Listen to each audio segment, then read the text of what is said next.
ఓం మహాగణాధిపతయే నమః. ఓం గురుభ్యో నమః. ఓం శ్రీమాత్రే నమః.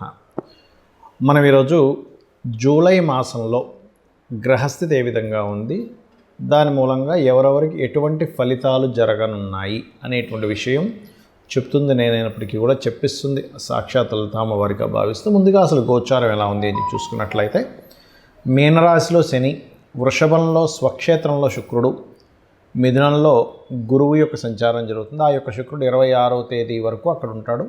27వ తేదీ నుంచి గురువుతో శుక్రుడు కలుస్తాడు. అదేవిధంగా మనకి కర్కాటకంలో బుధుడు ఉన్నాడు. మరియు అదేవిధంగా సింహరాశిలో కుజుడు కేతువు యొక్క సంచారం జరుగుతుంది. కుంభంలో రాహు. ఇక చంద్రుడు ప్రతి 2.5 రోజులకు ఒక్కో రాశి మారుతూ ఉంటాడు. అయితే ఈ యొక్క విషయాల వల్ల, అంటే ఈ గ్రహస్థితి వలన ఎటువంటి స్థితిగతులు ఉంటాయి, అలాగే ఏ పరిహార మార్గం చేసుకోవడం ద్వారా దాని నుంచి బయటపడతాం అనేటువంటి విషయాలు మనం ఒక్కొక్క లగ్నరీత్యా తెలుసుకుందాం. లగ్నం తెలియని వారు రాశి నుంచి చూసుకోండి. తులాలగ్నము, తులారాశి. తులవారికి కనుక చూసుకున్నట్లయితే కాస్త షార్ట్ జర్నీస్ ఎక్కువగా ఉన్నాయి. అంటే ఉన్న ప్రదేశం నుంచి మార్పు అనేటువంటిది చాలా స్పష్టంగా గోచరిస్తుంది. అలాగే ధన విషయంలో మనం ఒక సత్యం ఎవరైతే చెప్పారు, ఈ ధనాన్ని ఇక్కడ పెడితే బోల్డ్ అంత లాభాలు వస్తుంది కదా అని చెప్పి మనం కొన్నిసార్లు లాజిక్స్ మర్చిపోయి, ఏదో వాళ్ళు చెప్పారు ఇన్ని డబ్బులు వచ్చేస్తాయి కదా, మన కుటుంబం ఏదో బాగుంటుంది, పిల్లలకి ఏదో మంచి చేయొచ్చు, లేదా కొంతమంది అయితే నేను చూశాను కొన్ని మంచి కార్యక్రమాలు చేయొచ్చు కదా అని చెప్పి ధనాన్ని ఇన్వెస్ట్మెంట్ చేసిన వాళ్ళు ఉన్నారు. అంటే వాళ్ళ స్వార్థం కోసం కాదు, ఇది వస్తే నేను అనాథాశ్రమానికి ఇస్తాను, లేకపోతే గుడి కట్టిస్తాను అనేటువంటి మంచి పని చేయొచ్చు అనే దాంతో కూడా ధనం ఇన్వెస్ట్మెంట్ చేసి పోగొట్టుకునే వాళ్ళు ఉంటారు. కాబట్టి ఈ విషయాల్లో కొంత జాగ్రత్తగా ఉండండి. ధనాన్ని ఎవరో ఏదో బిజినెస్ చెప్పారు అందులో ఇన్వెస్ట్మెంట్ చేసేటప్పుడు, కాకపోతే లాభస్థానంలో పాపగ్రహాలు మంచిదే, కొంచెం మన ప్రయత్నం గట్టిగా చేస్తే సక్సెస్ కూడా ఇస్తుంది, ఇవ్వదని కాదు. కాకపోతే ఈ యొక్క విషయంలో కూడా కాస్త జాగ్రత్తగా ఉండండి. అలాగే కొన్ని కొత్త కోర్సెస్ చేసి వేరే ప్రాంతాలకు వెళ్ళి ఉద్యోగం కోసం చేసే ప్రయత్నం ఫలిస్తుంది. ఎందుకంటే సర్వసాధారణంగానే ఇప్పుడు లగ్నాధిపతి ఎప్పుడైతే అష్టమంలో ఉన్నాడో, ఉన్న ప్రదేశం నుంచి మార్పులు, ఇంటిలో ఉండకుండా వేరే ప్రాంతానికి వెళ్ళడం, ఇటువంటివి ఇస్తాడు. హోమ్ లోన్స్ లభిస్తాయి. కాకపోతే కాస్త ఇష్టపడిన వారిని వివాహం చేసుకోవాలనేటువంటి ప్రయత్నం మాత్రం, ఎందుకంటే సప్తమాధిపతి కుజుడు కేతువుతో ఉన్నాడుగా, కొన్ని ఘర్షణలు, తద్వారా కొంత స్ట్రెస్ ఇటువంటివి ఉన్నాయి. ఎందుకంటే సప్తమాధిపతి అయిన కుజుడు కేతువుతో కలిసి పంచమాధిపతిని చూస్తున్నాడు. అంటే ఇద్దరు శత్రుగ్రహాలు అయినందుకు ఏమవుతుంది, ఇక్కడ ఇష్టపడిన వివాహం చేసుకుందాం అనుకునేది మీకు స్ట్రెస్ని ఇస్తుంది. కాబట్టి ఈ యొక్క విషయాల్లో కొంత జాగ్రత్తగా ఉండాలి. అలాగే మరొక విషయం ఏంటంటే, ఇక్కడ గమనించుకున్నట్లయితే ఇక్కడ ఈ భాగ్యంలో గురువు ఉన్నందుకు కొంతవరకు భాగ్య గురు బలాన్ని ఇస్తాడు. కానీ ఈ లగ్నానికి ఎంతైనా పాపి కదండి అన్నప్పుడు 2 రకాలుగా ఇస్తాడు అక్కడ. అంటే కొంతమంది గురువులతో కలిసి రావడం, కొంతమంది గురువుల వాళ్ళు ఇబ్బంది పడడం జరుగుతుంది. మరి దానికి ఏమిటి, చక్కగా గోవుకి క్యారెట్స్, గ్రాసము మరియు అరటి కాయలు గనక చిన్నగా కట్ చేసి మీరు కనుక వాటికి తినిపించినట్లయితే ఎటువంటి గురు సంబంధించిన దోషాలు ఉన్నా, అయితే ఇది గోచారంలో ఇచ్చేటువంటి రిజల్ట్స్ ఇస్ కంప్లీట్ పాజిటివ్గా ఇస్తాయి ఇప్పుడు కూడా. కానీ జన్మజాతకంలో కనుక తులాలగ్నానికి గురువు కనుక 9లో ఉన్నాడు అనుకోండి, తులాలగ్నానికి గురువుల వల్ల ఇబ్బంది వస్తుంది. అలాంటప్పుడు ఏమిటి, దాని అర్థం ఏమిటంటే పూర్వజన్మల్లో ఈయన ఏదైనా గురువుకి ఇబ్బంది పెట్టుకుంటాడు, లేదా వాళ్ళు ఇప్పుడు కొత్త కర్మలు తెచ్చుకుంటున్నారు. రెండూ ఉంటాయి, గుర్తుపెట్టుకోండి. వాళ్ళ కొత్త కర్మలు తెచ్చుకోవడం వల్ల మనం ఇబ్బంది పడకుండా ఉండాలన్నా, లేకపోతే మనం పూర్వజన్మ కర్మను అనుభవిస్తున్నా, ఒకటే గుర్తుపెట్టుకోండి. చక్కగా మీరు దక్షిణామూర్తి యొక్క స్తోత్ర పఠనం రోజు చక్కగా వినండి. అది కనుక మీరు విన్నారంటే గురు సంబంధించిన దోషం పోతుంది. అదేవిధంగా మరొక విషయం ఏంటంటే, పసుపుని గంధాన్ని మీకు దగ్గరలో ఆలయం ఉన్నట్లయితే ఆలయాల్లో దానంగా ఇస్తూ ఉండండి. అన్ని విధాలా మీకు బాగుంటుంది. మరియు దుర్గాదేవి యొక్క ఆరాధన చేయండి. దుర్గా అష్టోత్తరం చదవండి నిత్యం, అన్ని విధాలా బాగుంటుంది. నన్ను చాలామంది అడుగుతున్నటువంటి కొన్ని ప్రశ్నలకి ఇప్పుడు ఈ వీడియోలో నేను మీకు చెప్తాను. చాలామంది ఏంటంటే నన్ను అడుగుతున్నటువంటిది, అసలు ఒక జన్మజాతకం తీసుకున్నప్పుడు అందులో అస్సలు మహాదశ కానివ్వండి, యోగాలు కానివ్వండి సరిగ్గా లేక చాలా దారుణమైనటువంటి స్థితిలో ఉన్నప్పుడు కూడా మనం బయటపడవచ్చా అన్నది చాలామంది అడిగారు. నేను ఒకటే గుర్తుపెట్టుకోండి, మొట్టమొదటిగా మనం అర్థం చేసుకోవాల్సింది ఏంటంటే, గ్రహాలు మిమ్మల్ని దారుణమైన స్థితిలోకి తీసుకెళ్ళట్లే. మీ యొక్క పూర్వజన్మ కర్మే మిమ్మల్ని ఈ దారుణమైన స్థితిలోకి తీసుకొచ్చింది. అది బ్యాడ్ కర్మ అయితేనేమో ఒక రకంగా ఫైనాన్షియల్గా, హెల్త్ పరంగా, అపకీర్తి పరంగా అన్ని విధాల ఇబ్బంది పడతాం. గుడ్ కర్మ ఉంటే అదే పరంగా మనిషి ఒక స్టేజ్కి వెళ్తాడు. అయితే మనం ఇక్కడ అర్థం చేసుకోవాల్సింది ఏంటంటే, కర్మ మనల్ని ఆ స్టేజ్కి తీసుకెళ్తుంది. కానీ ఆ కర్మ ప్రదాత అయినటువంటి ఆ యొక్క అమ్మవారు కానివ్వండి, స్వామివారు కానివ్వండి, పరమేశ్వరుడు అనుకోండి, మీరు పూజించేటువంటి ఏ దేవతా స్వరూపం అయినా కానీ, అది విష్ణువు, శివుడు, రుద్రుడు ఎవరైనా కానీ, వాళ్ళ చేతిలో వాళ్ళ యొక్క కనుసైకల్లో ఈ విశ్వం మొత్తం తిరుగుతూ ఉంటుంది, గుర్తుపెట్టుకోండి. అయితే మీరు ఎటువంటి గ్రహస్థితిలో జన్మించినా ఒకటి నిత్యము గనక దేవతారాధన చేయడము, జస్ట్ మీకు ఏ మహాదశ ఏ అంతర్దశ నడుస్తుందో దానికి సంబంధించి దానం కనుక ఇవ్వగలిగితే ఇంకేం పెట్టుకోకండి, నేను భగవంతుడిని పట్టుకున్నాను, నాకు ఖచ్చితంగా మంచి జరుగుతుంది అనేటువంటి భావనలో ఉంటే 100% సెట్ అవుతుంది.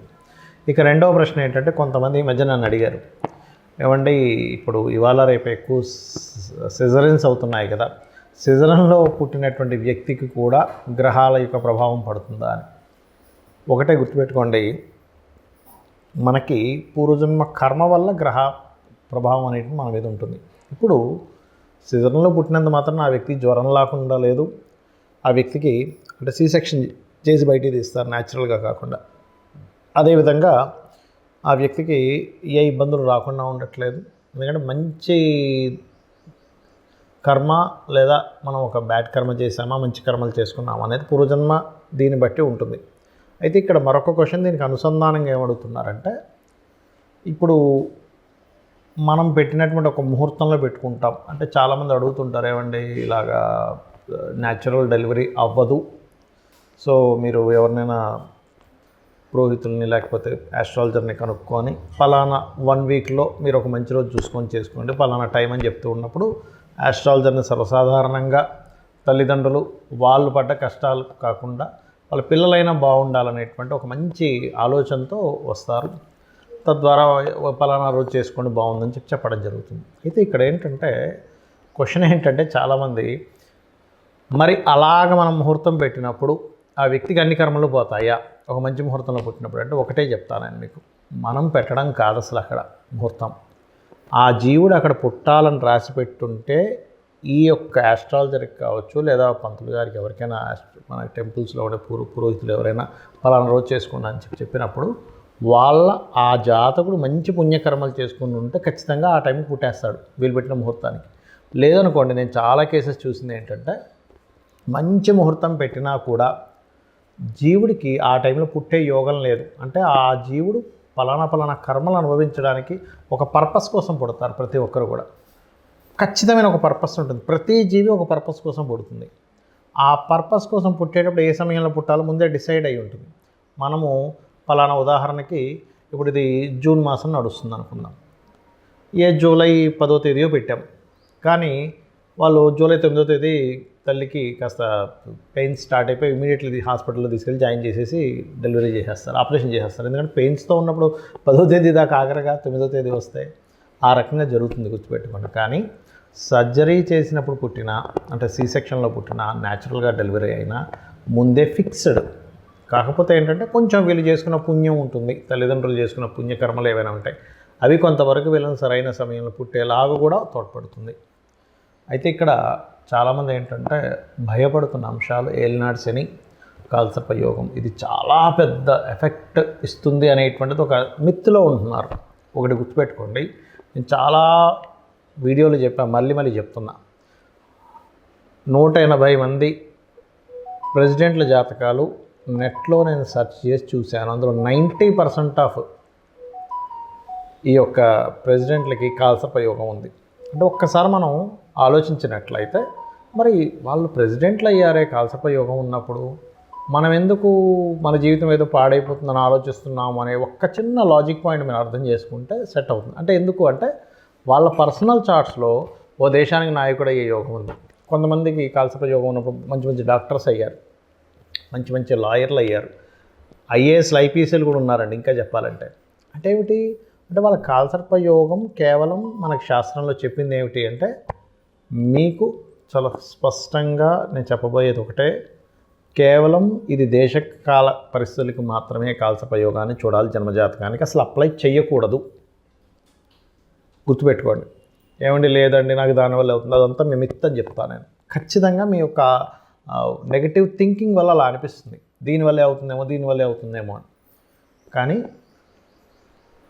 వేరే వేరే కారణాలు ఉంటాయి, సంపాదించలేకపోతున్నాము. సెకండ్ లార్డ్ ఎక్కడో ఇబ్బంది పడి ఉంటాడు, ఉద్యోగం రావట్లేదండి కాలసర్ప యోగం వల్ల. మీ 10th లార్డ్ చూడండి ఫస్ట్, మీ 10వ అధిపతి ఏమిటి, ఎలా ఉంటుందంటే అన్నిటికీ కూడా తలనొప్పి వచ్చిన కాళ్ళకి ఆయిల్ రాసుకున్నట్టుగా ఉంటుంది పరిస్థితి.